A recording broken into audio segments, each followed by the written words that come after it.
You're listening to There Ought to Be a Law, the Center for Auto Safety podcast with Executive Director Michael Brooks, Chief Engineer Fred Perkins, and hosted by me, Anthony Cimino.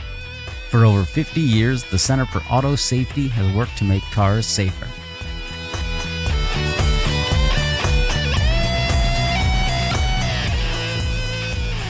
All right.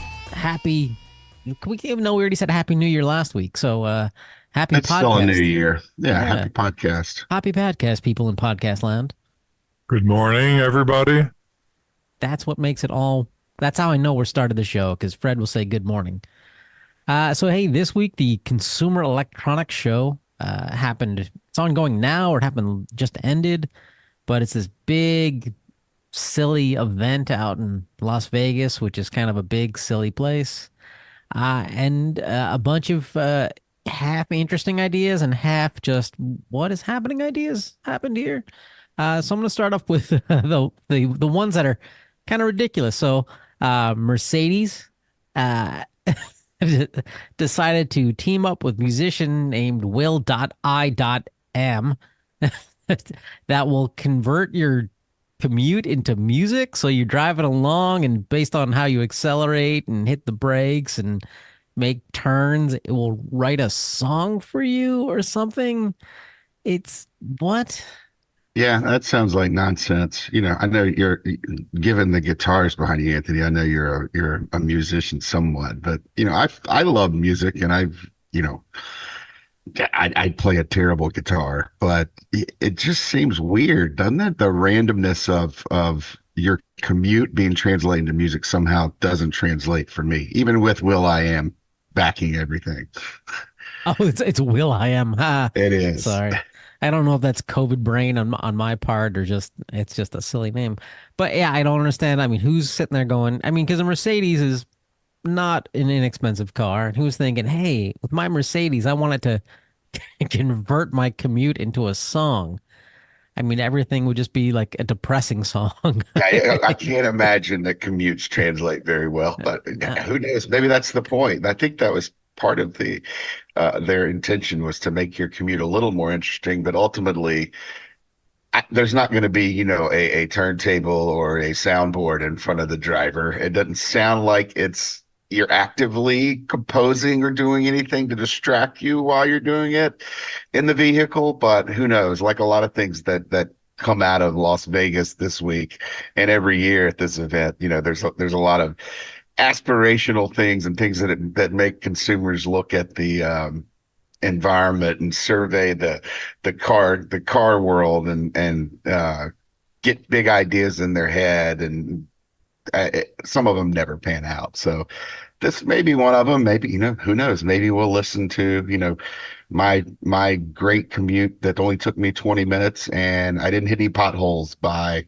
a random person in a random city, and they'll start uploading those to Spotify. Who knows? Maybe Mercedes onto something here. I don't think so, though. Yeah, I'm going to vote with you. I don't think so. BMW jumps into the, hey, let's turn your infotainment screen into a video game system.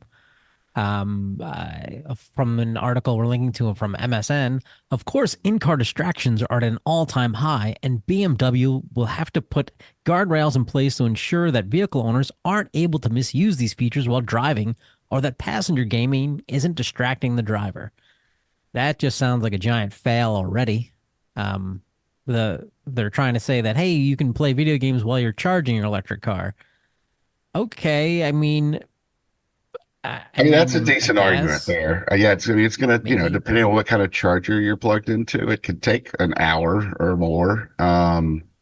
So, I have no problem with allowing people to waste their time while they're not driving. While you're driving, we already have vehicles that allow, your kids in the back to play video games. The passenger seat is where it gets a little more complicated, because, that's within the eyesight of the driver.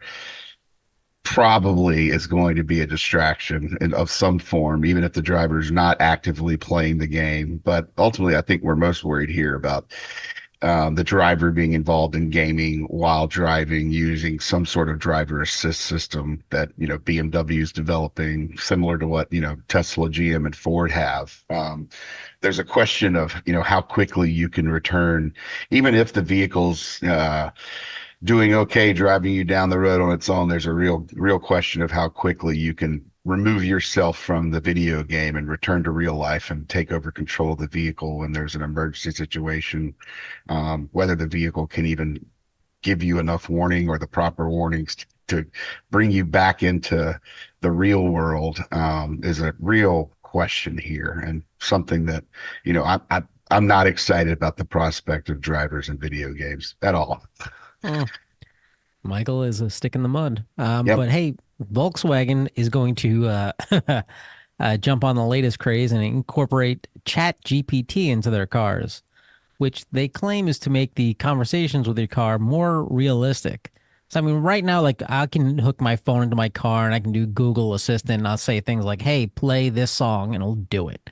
It's not that hard. Or text back my wife something, it'll do it. I don't need a conversation like, hey, how you doing? What do you think of this song, my car you composed while driving me to the Piggly Wiggly? Ha ha! I got Piggly Wiggly first this week. I win. This just seems like a gimmick of saying, "Hey, there's Chat GPT. That's got a lot of press. We want a little press." Yeah. But from the article we're linked to an auto evolution, my favorite part of this is, like any chatbot, Chat GPT can also make stuff up and offer fake information. That's what I want from my car. You know, Well, I that's mean, you're already getting it from most of the industry. Why not get it directly from the car too? But they were seemingly saying that they were going to make your experience interacting with your car more interesting. Well, that's not really what we want drivers having access to. You don't want to make something more interesting that's not, focusing on the road at the time. So anything in that area is really hairy when it comes to safety. It's if you don't want the AI in the car to become so, intoxicating that people are becoming distracted from the road by having a really interesting conversation with the computer. Well, So every manufacturer says that they have an unalterable commitment to safety, right? So it's interesting to see the diversion of resources into these little gimmicks that do nothing for safety, but of course enhance the marketability of the car. Suggests that perhaps their highest priority is not to safety and the highest priority is to the profitability of the company. Would I be missing something here, Michael? no, no, and that's something we've seen again and again. We've seen manufacturers who see the success that Tesla's had by doing that type of thing in the marketplace with stupid yoke steering wheels and all sorts of gizmos and whiz bang stuff going on in the software in the vehicle to attract eyes, to attract, tech bro lovers and fanboys and all the things they do. And it works. And, we've seen Ford and GM to an extent and some of the other companies that are really trying to get a toehold in this area do some similar things. And so this doesn't fall too far off the path of all that other nonsense. I just love it that they admit that Chat GPT will make things up. Brought to you by Volkswagen. Like, we don't forget Dieselgate, folks. Come on here. Like, Yeah, I oh my wonder God. how the car will answer questions about Dieselgate. More silly idea. Another one from Bosch, which I thought, as far as I can tell, Bosch is an appliance manufacturer. Well, they want to extend eye tracking, um, to use eye tracking to sell you things or change things in your car and see, hey, I can see you're getting drowsy. How about when you get home, you want some espresso? Or hey, you looked over at something in the distance. Want me to tell you what it is? Which is this is a great line from the article in TechCrunch.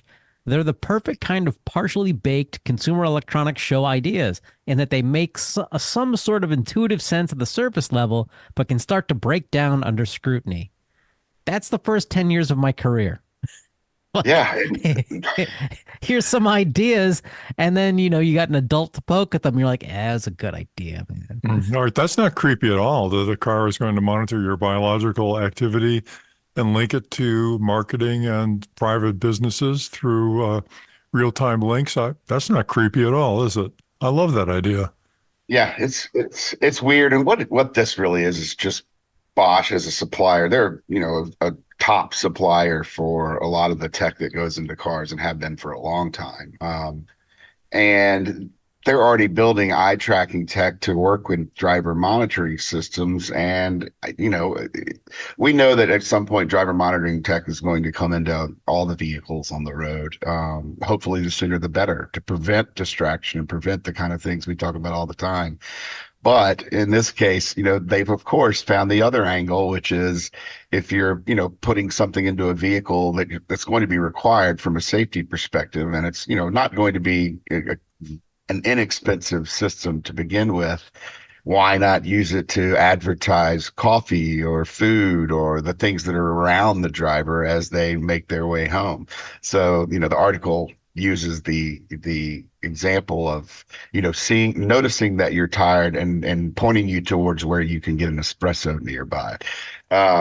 That's not, only going to work in a very small segment of the country that has espresso available nearby when you're tired on the road. As having driven a lot this week, I would say that espresso is generally not available on the road to most Americans when they need it. Plus, if the car notices you're drowsy, it doesn't really need to be making suggestions that will keep you on the road. It probably should be advising you to find a hotel and sleep it off. Yeah, but combining it with facial recognition, you could be driving around and see somebody by the side of the road you thought was attractive, and it could automatically link you to a dating site.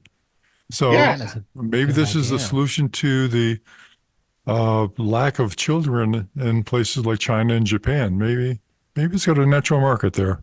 and I'm starting to feel the creepy side of this because you combine this with Volkswagen's Chat GPT feature, and you have your car looking at you and asking you why you feel so sad this morning, or just all sorts of conversations that I really don't want to have with a car. Wow, I mean, the remake of the movie Vacation, I think, will take on a different meaning as it sees you staring off at Christy Brinkley and whatnot. Will tell you who she is, and wake your wife up and be like, "Hey, his eyes are wandering again." Maybe it I won't was be that thinking great of a uh, movie. I was thinking of 2001: A Space Odyssey. Dave, Dave, don't do that. Dave, you remember Hal? Oh yeah, Yeah, that was a beautiful movie. but yeah, I think this idea and the way TechCrunch summed this up is sums up a lot of the tech bro everything. Is that on it makes some sort of intuitive sense, but can start to break down under scrutiny. GM Cruise. Have you seen us? All right.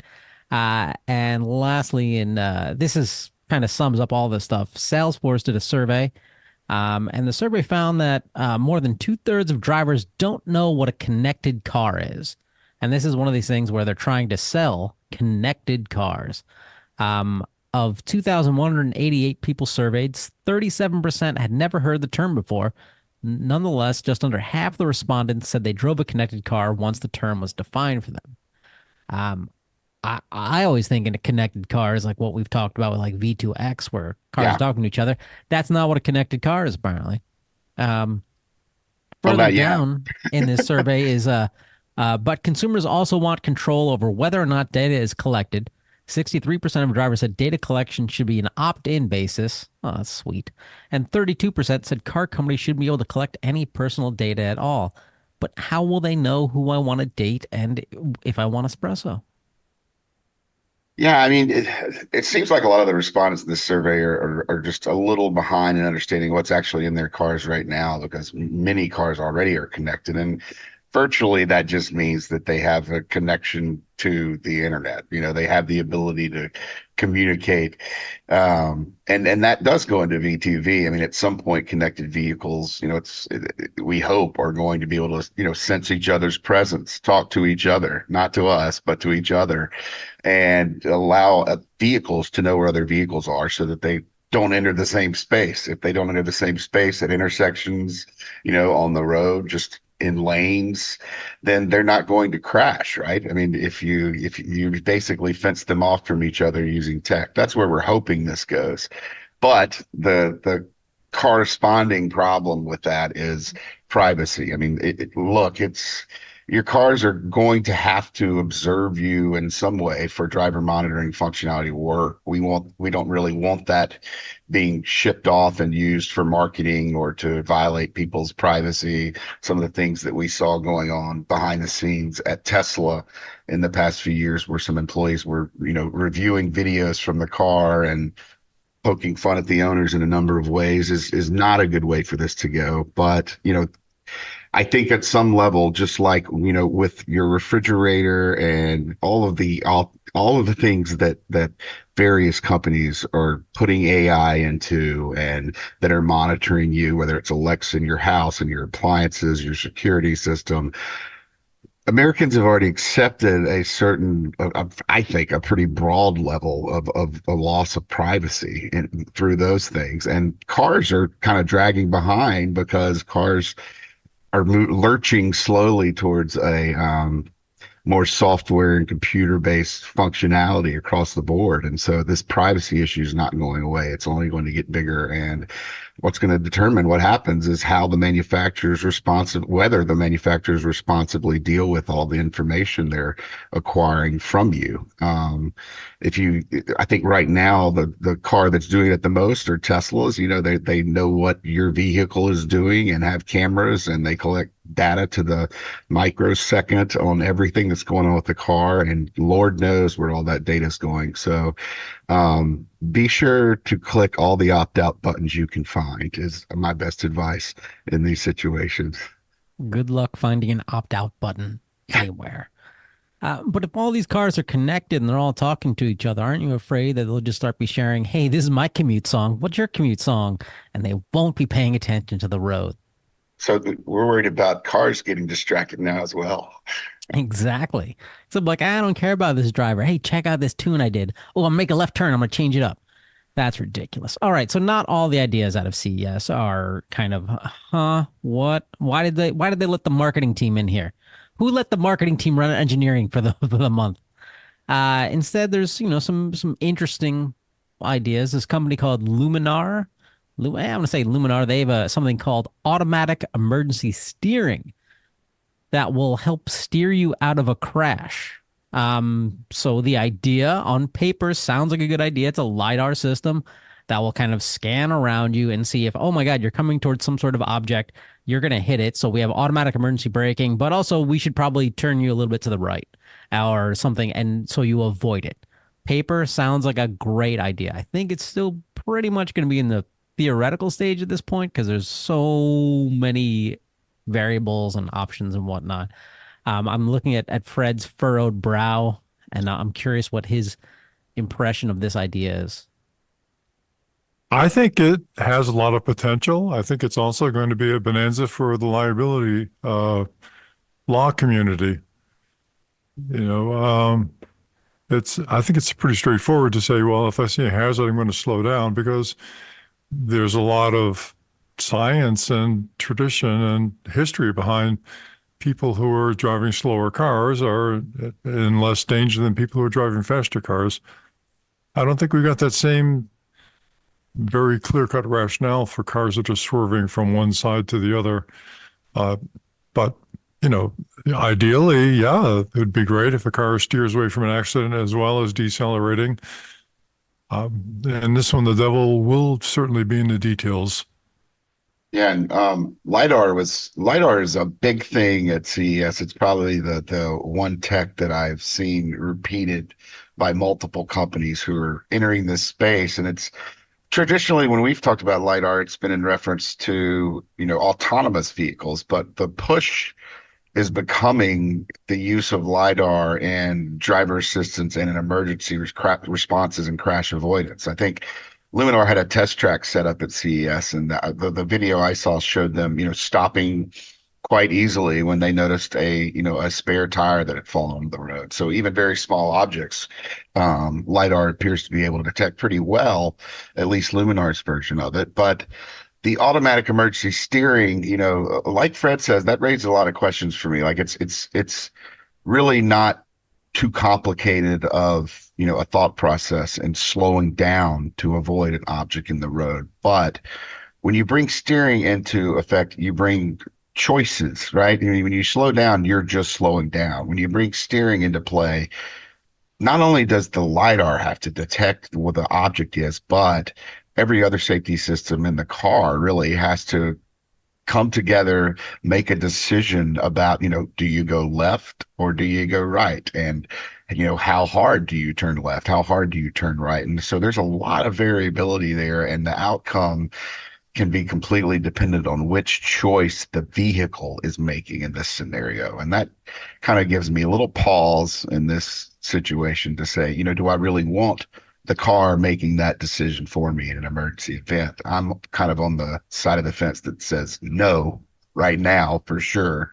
But it's an interesting concept, and we know that the steering part of crash avoidance has been one of the most challenging areas we've seen, to a man and or woman, almost every person I know who has lane keeping assist in their vehicle turns it off because it's annoying or it doesn't really work right or interferes with them changing lanes in the way they're used to. And so there's really a lot of work that needs to be done on the automated steering in vehicles before I think most of us are going to be comfortable with the prospect, particularly in emergencies. But you like it slightly better than ChatGPT in your car. Hey, you know what? I'd Oh. almost rather have an annoying robot talking to me than a robot dictating which way I'm going to steer an emergency. Hmm. One vote for freedom. I see. You vote for your humans over the machines. Along a similar line is a company called Imagery. They have something they unveiled called a Safe Driver Overwatch, an autonomous safety feature for young and elderly drivers. And I don't like that differentiation. I think it should just be for everybody. But this is Exactly. a similar type of thing where they want to use LiDAR combined with software to basically paint a bubble. I'll just say, for lack of a better term, around the vehicle so that it does things like it can see if you're getting too close to other vehicles. It will adhere to speed limits. Hey, wow, that's a brilliant idea. Smart responses to traffic signals and signs. You come to a stoplight, it will stop the car for you. It will anticipate if pedestrians will move. And I think, again, this is another thing that this sounds like a great idea. Any objections? I didn't have any objections to that. It seems pretty well done. Like you, I think that, the young folks and the elderly, while, they may have crash rates that are slightly higher than the rest of the population, you definitely need this technology on every vehicle. It's certainly not just the young and the elderly who need to adhere to speed limits and have having any type of system in the car that helps you look out for pedestrians better is a good thing. And then, being able to, they call it a smart response to traffic signals and signs, just making sure that people see those signs or enhancing the driver's vision of signs or giving them alerts about signs is something that all of us could benefit from, I think. So while this is, kind of marketed towards the young and the elderly, I think that, there's a lot of people in between who could use some help as well. What would be really great is if these aspirational technologies are promoted with a coupled test sequence or a coupled idea of where the envelope is that makes them good and how they're going to verify that they'll actually work right. Uh, in the future, everything will be better, right? So you just throw something out there and say that this is going to be wonderful. But people, when they develop these things, are thinking of their ordinary circumstances and ordinary driving. That's not where the hazards lie. And um, I don't know. I mean, there's nothing wrong with marketing. Sure, telling people that in the future everything's going to be wonderful, but from the engineering perspective, it would be really nice to know what the ideas are about these and how they impact safety ultimately, and how the decision to exploit these drains resources away from more promising initiatives that could be saving lives right now. We're still thinking about the intervention in drunk drivers and the adaptive speed control and all those things that have been proven to save lives that are more or less ready to go in technology basis, but are lying on the floor because money's being diverted elsewhere. Right. And companies are still trying to make sure that systems that we seem to take for granted sometimes, I think, like automatic emergency braking, work appropriately all the time. I mean, we're still seeing, significant numbers of phantom braking events where it's pretty clear that automatic emergency braking is still, we're still basically coming out of the first generation of automatic emergency braking into the second generation.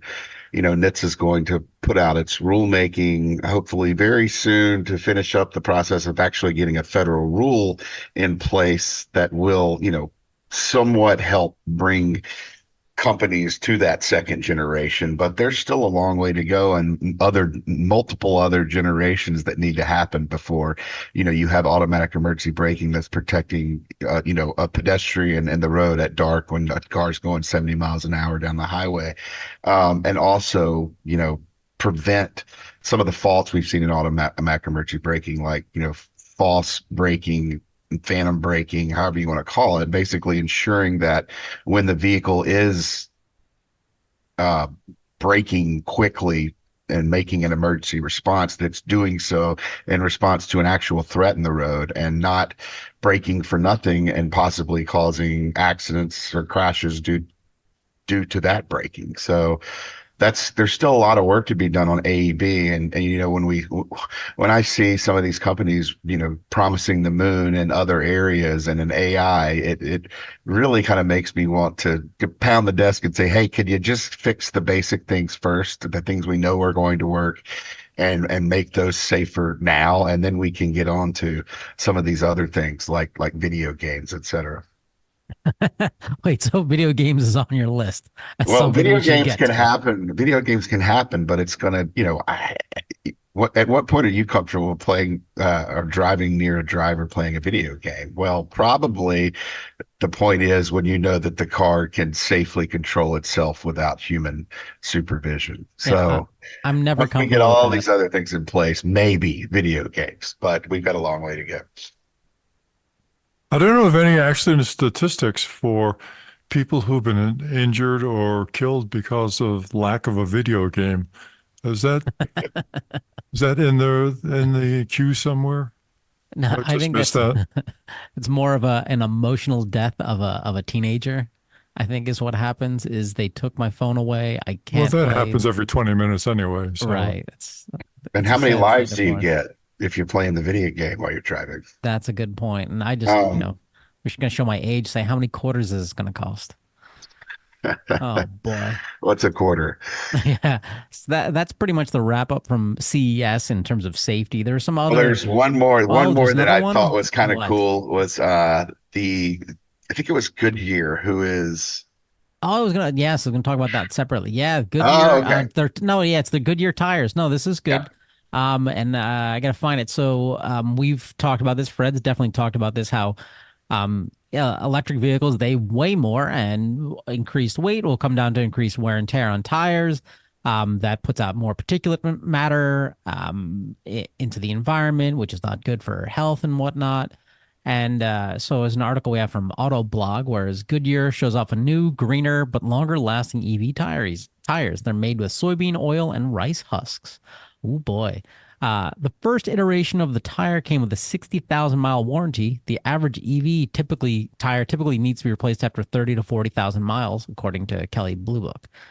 So this is, hey, this sounds like a good idea. The product is going to use soybean oil as well as sustainably sourced natural rubber, which is, I don't think you can actually sustainably source rubber, but maybe they figured out a way to do it. high quality rice husk, ash silica, and it should reduce tire pollution. And as Mr. Perkins would say, everything's going to be better in the future. And Well, it it's looks good if they can pull it off. I mean, why not? Yeah.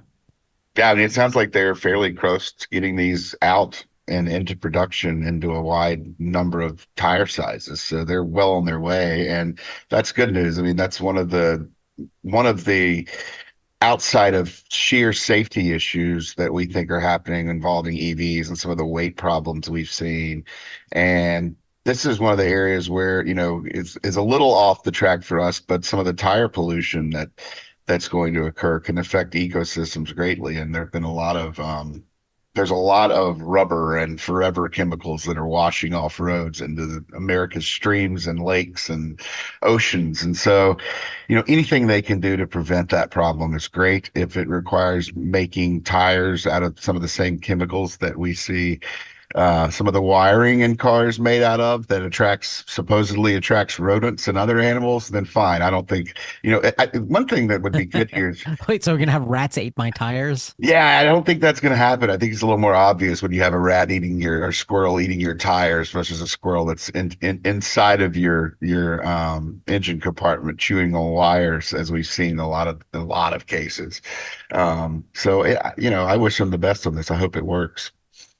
Um, what surprised me about this, it says the first iteration of the tire came with a 60,000 mile warranty. How long did normal tires last? Like the typical tire on my car that came with the car. I would say it's 30 to 50,000 miles. It depends on the tire, and even the tires you get in the store now are going to have vastly different constructions, and some are made to last longer. And you know what? Ultimately, it comes down to who's driving the vehicle. I mean, if you're driving them on a NASCAR track, you're going to be replacing them during the race, right? If you're Right. if you're if you're driving an airplane with tires, I think you replace the tires every 100 takeoff and landings or something like that. So, um, some tires get very little time, and some go to 50, 60,000 miles with no problem. But a lot depends on the driver and the circumstances that the vehicle's being used in. Yeah, you pay a premium for 60,000-mile tires right now if you go out to buy them, but they're certainly available. I got the 60,000-mile Michelin tires for my car because it came with Yokohama tires that were crap after about 30,000 miles. I was unhappy with that performance of that, but it was interesting that Subaru had changed from a good brand to a crappy brand in the 10 years between cars for me. Hmm. And you've always been a big Francophile, so hence the move to Michelin, right? Absolutely. It came with a free bagel. Oh, that's Or baguette, excuse me. yeah, I was, I was in the wrong I was in the wrong ethnic those slot are there different tires. for a moment. Yeah. So yeah, out of CES, that's all the goodness we've got out of it. You can see there's other things in there, like there's Kia comes up with like their concept cars, and Honda had some concept cars, and concept cars are just something to drive the 12-year-old boy and me nuts. So I think, oh my God, this is what the future is gonna be. And I remember what the concept cars looked like when I was 12, and they never appeared. Never appeared. Ever. So don't look at concept cars. It's all nonsense. Cars are going to look the same now as they did 20 years ago. They more or less look the same. I mean, some got uglier. Actually, they just got uglier. Is that fair enough to I, say? I would say cars, if you look at them, to me, cars look kind of like a human face sometimes when you're looking back at the headlights and the grill. And We've cars gotten have uglier. gotten meaner. They've gotten meaner, more aggressive Oh. looking to me. There's something going on. Huh, there's something Maybe going they'll on. tell us. Maybe they'll tell us what's going on one day when we can talk to them. The concept cars when I was a kid all had bigger tail fins, so I guess I'm dating myself severely there. Yeah, there's this guy, who called tail fins called cars a room full of knives and sharp edges back in your youth. Destroyed the auto industry. But hey, thanks to his largesse, we have the Center for Auto Safety. That's And right. if you Here want we to are, years continue later. In the continue this, future, everything did get better. if you want to help continue this operation, go to autosafety.org, click on donate. Wait, it's the new year. I just donated last year. Yeah, our expenses don't stop, okay? Keep helping us out. You're the best. I know you want to. Let's talk school buses. Do you guys want to talk school buses? Because we talk school buses quite a bit. The Washington Post, an article about school buses are growing green with a $1 billion investment. The Biden administration has set aside $1 billion. No, wait, the infrastructure law set aside $5 billion for cleaner school buses. They've already allocated $2 billion of the $5 billion, and this is to basically create electric school buses. Part of this also is they talk about, most school buses don't travel that far, so this is actually probably a good use. The current ones ex their exhaust is a whole bunch of diesel fumes, throw that out everywhere. But part of this is also, hey, they have to build up the infrastructure around this. So the school districts will have to talk to their local utility suppliers, say, hey, we're going to have all these buses. Can you give us the juice? And from my perspective, I think, hey, this is good because we're going to force kind of more of greening of our infrastructure. I know Fred has a different take on this, but I'm like, hey, it's just another way to do this. And yeah, maybe it's not the best, but I don't know how else to do this.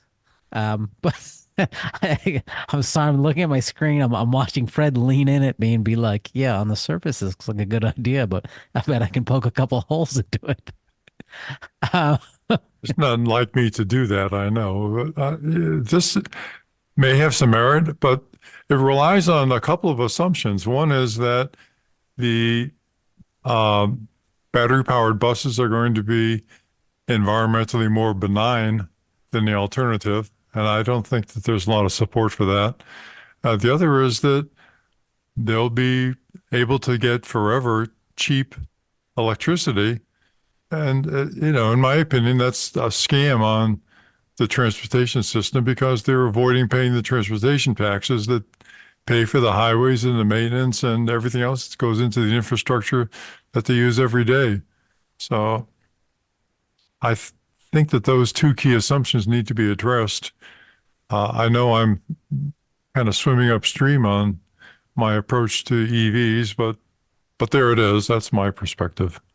One You thing know, I I, saw missing from this, sorry, Michael, is no, there's no mention of any increased safety of these school buses. no. It looks like it's the exact same school bus, but just we put a battery in place. It is, and that's a lot of what kind of makes me wonder, even if 5 billion in subsidy from the government is going to be anywhere close to what's needed here. Because I mean, we've been trying to get school buses to have seat belts for 30, 40 years now, I believe, and it's just a constant back and forth. And ultimately, what stands in our way are the local school districts being willing to, just part with a few nickels here and there to get seatbelts on these school buses that you're buying. The idea that they're going to be open to spending 3 times more on each school bus, which is the cost here. The EV buses are about 3 times the price of a traditional diesel school bus, makes me think that this, plan has already failed essentially, because we've seen just how hard it is to get really inexpensive and really basic safety into school buses for decades now. So I would expect that the transition to electric in school buses is going to be even slower than it might be, even in states where electric vehicles are, not being supported quite so much as they might be in other places. So that's a tough sell.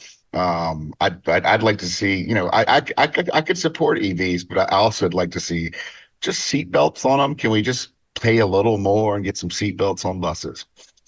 That's not exciting, Michael. Come on, we can't sell anything off seat belts, please. I mean, how do you sell a school bus anyway? It's got to be kind of tough. Although I have seen some folks who are taking old school buses and converting them into campers. That seems like a fun thing to do. But when it comes to the needs and the money is a real problem for a lot of school districts, and it's got to be tough for a school district to say, hey, we're going to make this switch to an electric school bus. Even with the subsidies involved, there's going to be a lot of money and outlay that takes place there that comes from taxpayers. And School budgets are tight across the country, so it is a really tough thing to imagine happening quickly. Hmm. Do you measure school bus economy in terms of miles per gallon, or is it more gallons per mile? It's in the article they say that the proponents of electric buses counted they're much cheaper to operate, so they save school districts money in the long term.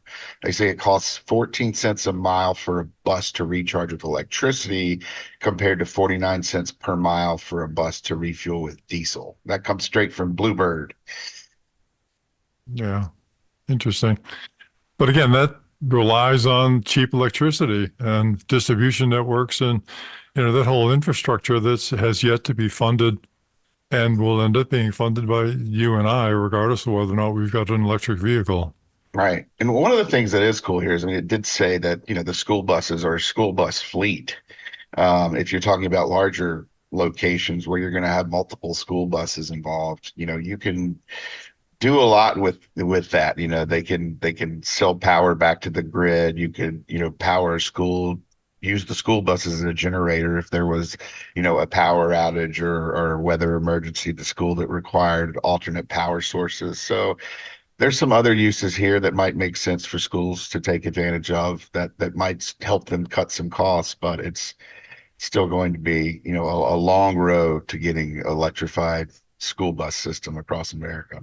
Well, just put seatbelts on there and you got Michael's vote. Hmm.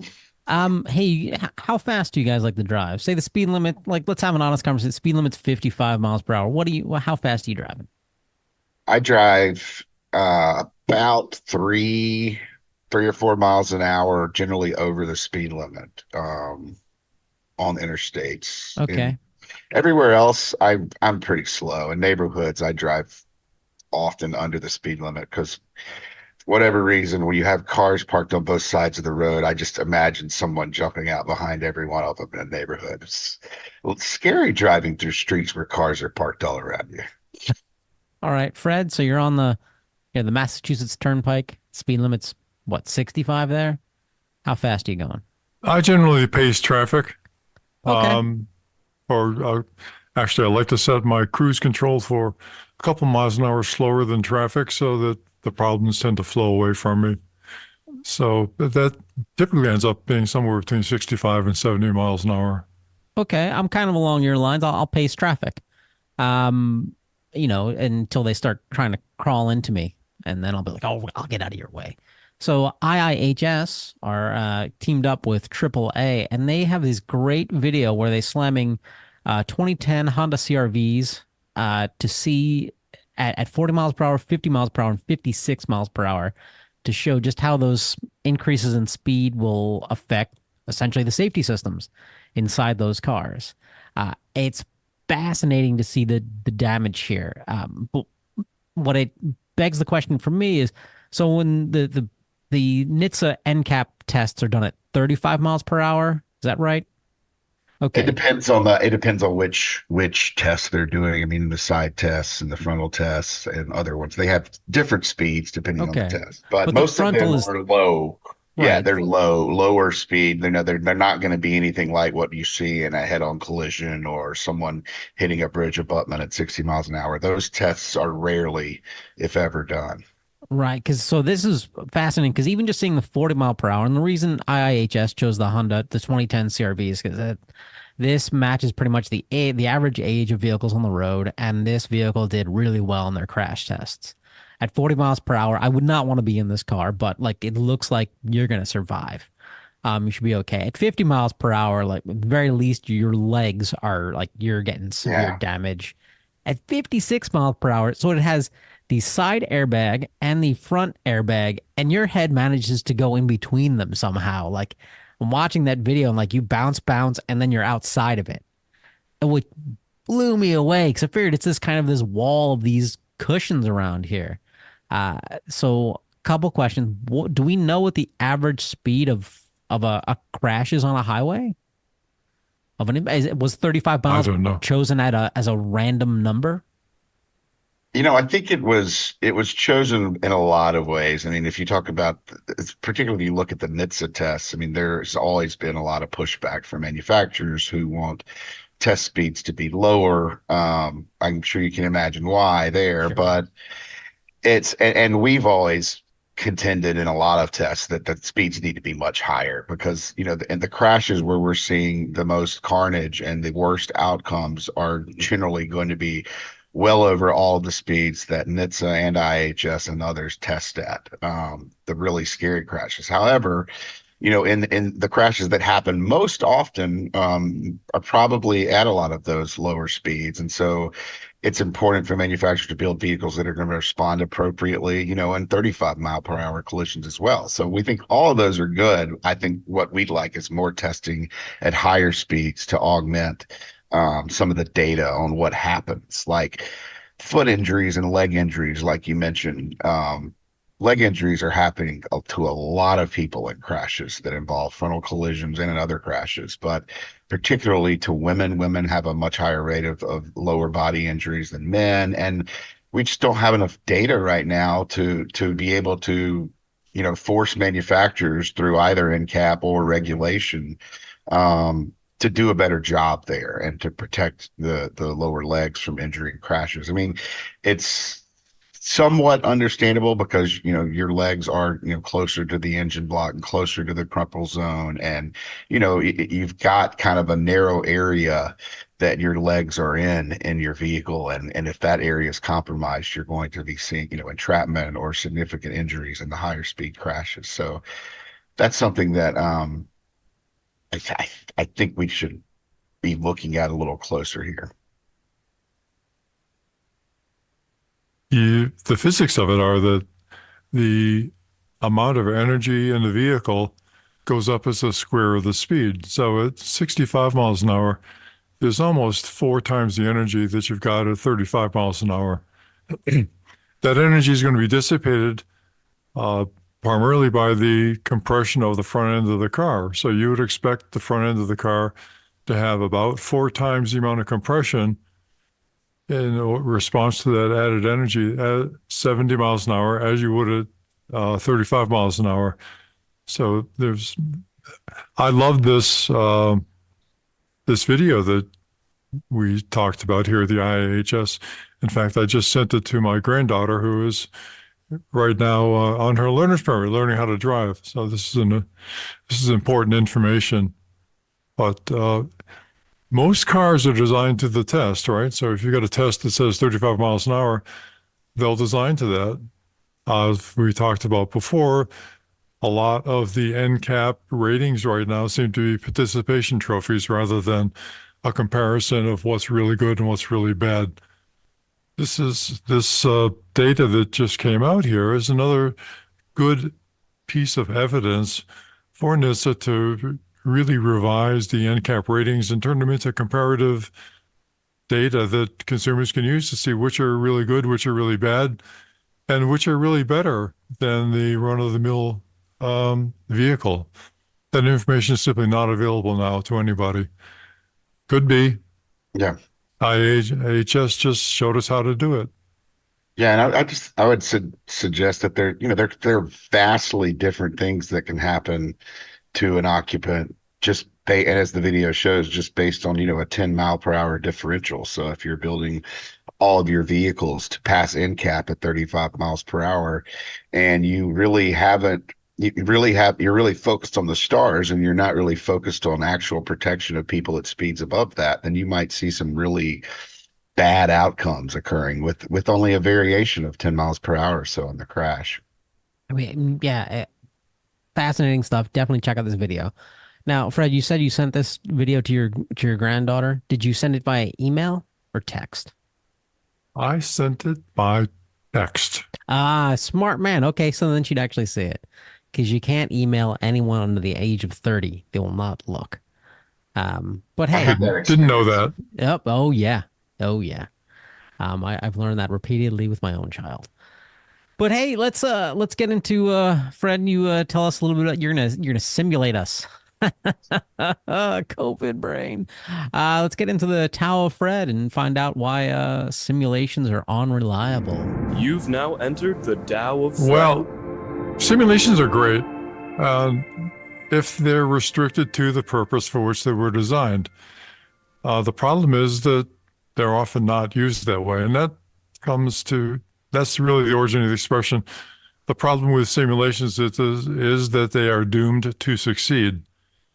So simulations are always abstractions of the real world. You can't fit an actual vehicle or, any other finite object into a computer. All you can put into the computer are numbers. So you're going to represent them somehow as some abstraction of what the real vehicle would do. And the right question is not whether the simulation is right or wrong. The right question is whether the simulation is appropriate for the intended purpose. And then was it validated for that intended purpose? So let's talk about this in relation to cars and AVs in particular. For an AV simulation, you might only want to model the battery capacity. So if right, how long is the battery going to last? So you can have a very simple model that says, on average, based on some test data, we know that the battery will work for X miles, or will use X amount of energy per mile. You can then say, well, I know what the battery capacity is. I know what the consumption is on a mileage basis. So it's very simple to go and make the calculations to say how far is the battery going to last. Now, that may be a perfectly acceptable analysis for how long the battery is going to last. And it may be more than most people are doing. But if you wanted to expand that, you could say, okay, we'll go ahead and put in some more data. We'll look at the elevation. We'll look at the curves in the road. We'll look at those things that are variable that we know is going to address or affect the amount of energy that's being used. But you might reasonably exclude from the analysis the sensor failures, the time of day, the gross vehicle weight, assuming that you've got a weight class that you're talking about, the weather, who knows, and you could still make a pretty good estimate of how long the battery is going to last if you neglected these things. But for safety simulation, you'd need a much more sophisticated model.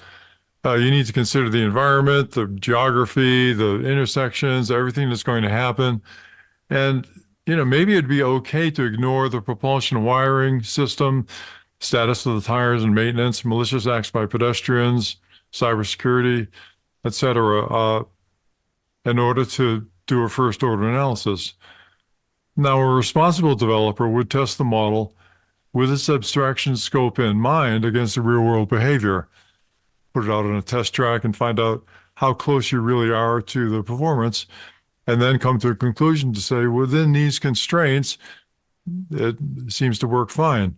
Now, simulations are generally used for three different purposes. One is to make a prediction. Another one is to run a simulation, like a flight simulator. You've all seen these, right, where the pilot gets in a booth and pretends to be flying the airplane. Very useful to train the pilots on emergency situations that can come up. Great for that approach. Another use of it is to look at something that happens, like a test that you're doing, and then work backwards to find out what are the parameters that were really important for that test. How close do we come to the initial prediction? So a lot of times when you're doing a test, you'll do what's called a Monte Carlo analysis, which is to inject variable information into the data and then go ahead and run the simulation. And that gives you a broad range of what might be happening to the vehicle or the system. And then you can do the statistics on it to find out what's likely to happen and what are the variations. This is a standard approach that's used in simulations. You can then look after the fact, after the test, use that same information, say, okay, how close did we come to our initial projection of what was going to happen? That gives you some confidence in what the analysis is good for, how it can be used, where you can have high confidence in the answers it's giving you, and where you don't. But here's the problem, okay? Let's say that the model you've got for your vehicle includes 150 parameters. And in a car, of course, you've got hundreds of computers themselves. You've got thousands of variables. You've got people walking by. There's all kinds of things happening. But just to work the math on this, okay, if you only consider 10 of those factors, out of the 100 potential factors in your simulation. At each time step for the simulation, there are 6.3 times 10 to the 19th potential combination of factors. Now, that's a mind-numbing number, but to put it in perspective, the fastest computer in the world can calculate about 1 times 10 to the 18th floating point calculations per second. So if you take the world's fastest computer and you looked at all these parameters, you would take about 5 seconds to calculate a result for each time step, right? Wow. That's not a good multiple because it's going to be running a lot longer than the actual vehicle would be running. But if you say the onboard computer is probably updating something like 10 hertz, which is a number that I think is realistic, then you'd actually require 50 seconds of computer time to replicate each 1 second of vehicle operation. But Waymo says that they have, there's an article, an accelerated data-driven simulator for large-scale autonomous driving research, which has a 2024 copyright. They say that they've achieved over 1,000 hertz for step function and 2,000 hertz, meaning 2,000 samples per second or simulations per second, if only considering the transition. Most importantly, as WAMAX supports batching, step only takes 2.86 milliseconds using a batch size of 16. This is very fast. Okay, so they're running thousands and thousands of simulations. It says here 5,000 hertz per example, 5,000 simulations per second. What Where's are that they happening? Is that happening in the How car? are they doing that? Well, I mean, they've got to have really streamlined models. They can't be replicating the actual extensive vehicle. What were you saying, Michael? I was saying, where's that happening? Is that happening in vehicle or at Waymo HQ? No, that's happening in a computer at Okay. Waymo. They're simulating the vehicle behavior.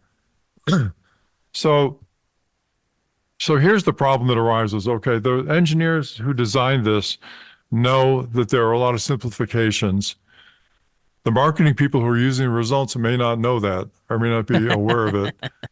The output of the simulations will have lots of blinking lights, lots of colors, and I think that if you design it to ignore the blinking lights, that may be Tesla's motto. I'm not sure, but the simulation may, in fact, do what it's intended to do, which is to look at traffic simulations, traffic patterns, how well, how often does the vehicle approach certain situations, et cetera, et cetera. But it cannot be extensive to cover all of the safety critical systems that are in the vehicle simply because there's not enough time. In order to look at all the interactions and all the interactions between these parameters, how each of the individual data generators is acting, you need a computer a jillion times the size of the fastest computers that are currently active.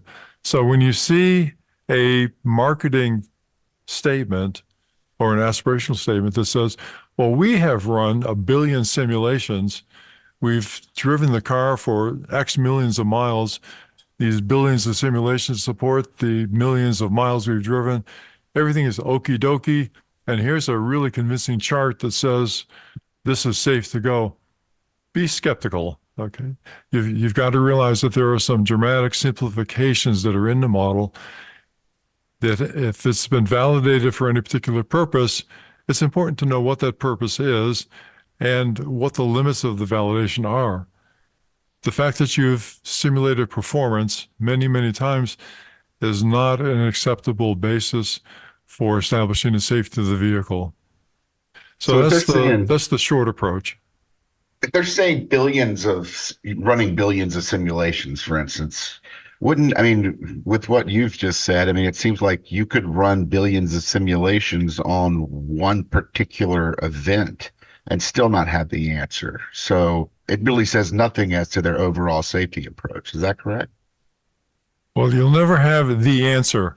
The best you can ever hope for is to say that I've got a certain probability of being within a certain range associated with this particular event, right? So if you were shooting an arrow, you'd say, well, I never know for sure that I'm going to hit the target.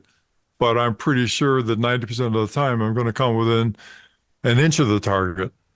Just making up numbers here, okay? And that's the best you can hope to do with a simulation. And is So that good enough for William Tell? Or, Huh. is 1 inch good enough? is 1 inch good enough? Right. Well, Yeah. that's the question of what is safe. What does safe mean for a vehicle? What is the objective parameter that you're trying to use?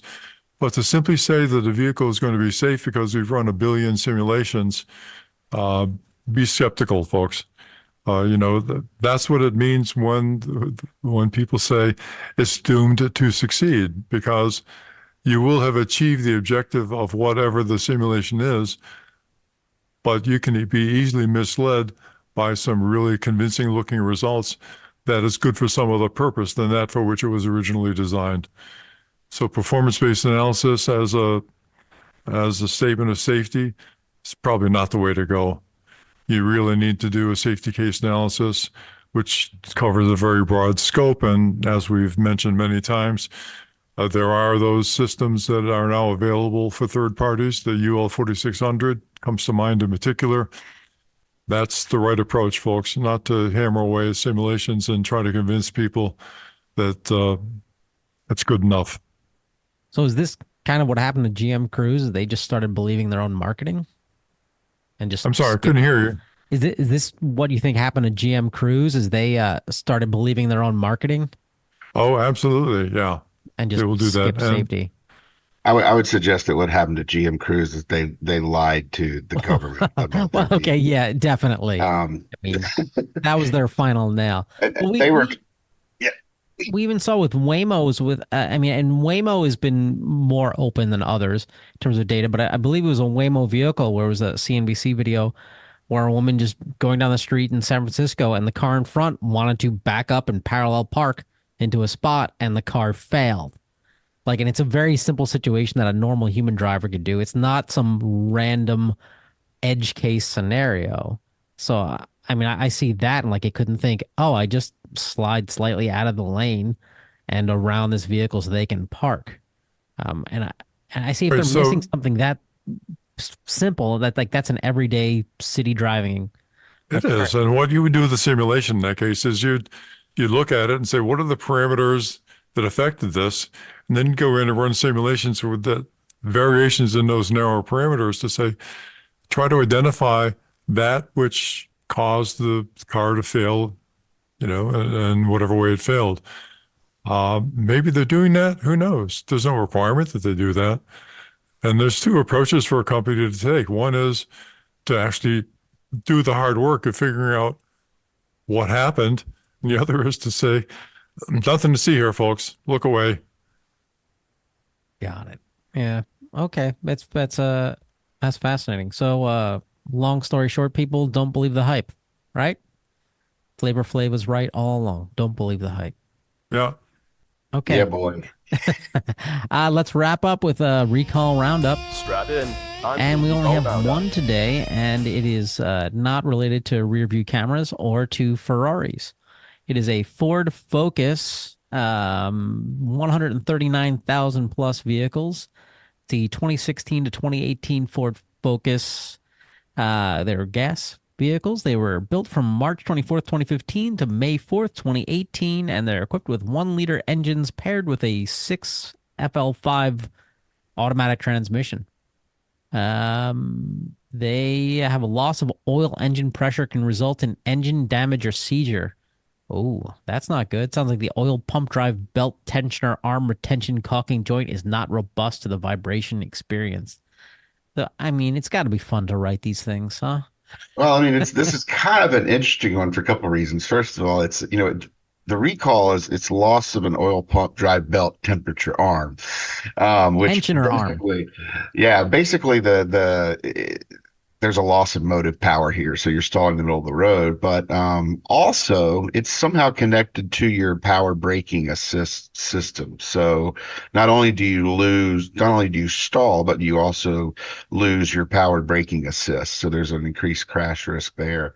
So there's an odd connection between engine components and braking components there as well. But and the real interesting thing here is that this is something that probably could have been picked up had they done some better testing, because it's vibrations that are experienced over time by the component, or what happened here. That's something that we've talked about a bit, probably in the context of Takata airbags, where we've seen some of the airbag, the manufacturers, suppliers, as well as some of the automakers test these airbags using vibration testing, figure out, over time, how is the actual driving on roads. I vibrated a lot on the roads in Alabama this week. They seem to have a hard time making them steady. So I know what that's like. And so depending on where you are and how much your car vibrates and how you drive it, some components may fail over time quicker than others. And this is a textbook case of that, where, you might be able to suggest that maybe some better testing over how these components are, how the outcomes are happening over time would be informative for the company, so that they don't make a mistake like this. I wonder if in these AVs, do they simulate the wear and tear of the components? Like with these cars vibrating, I mean, they're still just a car. I don't know. It's something that it seemed like when we were looking at the airbag situations, that long-term testing of long-term environmental effects is something that's not being done on the regular by automakers or by suppliers, but it's something that's needed, I think, when it comes to, particularly now when you have so many more electronic components in vehicles that are, subject to environmental stresses and humidity and all the other things that happen once this vehicle leaves the world of simulation and the factory and gets out on the real road. It's important to do environmental testing. And I think that's an area in which automakers could improve significantly. Yeah, it just makes me think of these self-driving cars, and they try them out in San Francisco and Phoenix with very smooth paved roads, and what happens when these things get jostled and some component starts throwing errors that they don't know, or it gets disconnected in some way that they didn't simulate for, because they expect, hey, this component's always going to be here and connected and spitting out the right information. Oh, maybe in a future tile we can talk about Goodman diagrams. That sounds great. That's a character from the TV show Lost, right? Goodman? You'll never know. I will never know. Hey, and with that, ladies and gentlemen and listeners all around the world, I know while you're waiting for your BMW to charge, instead of playing a video game, you listen to us, and we appreciate that. So, hey, rate us 5 stars, subscribe, like, tell all your friends. Thank you. Thank you. Thanks, everybody. Goodbye. Bye, everybody. For more information, visit www.autosafety.org.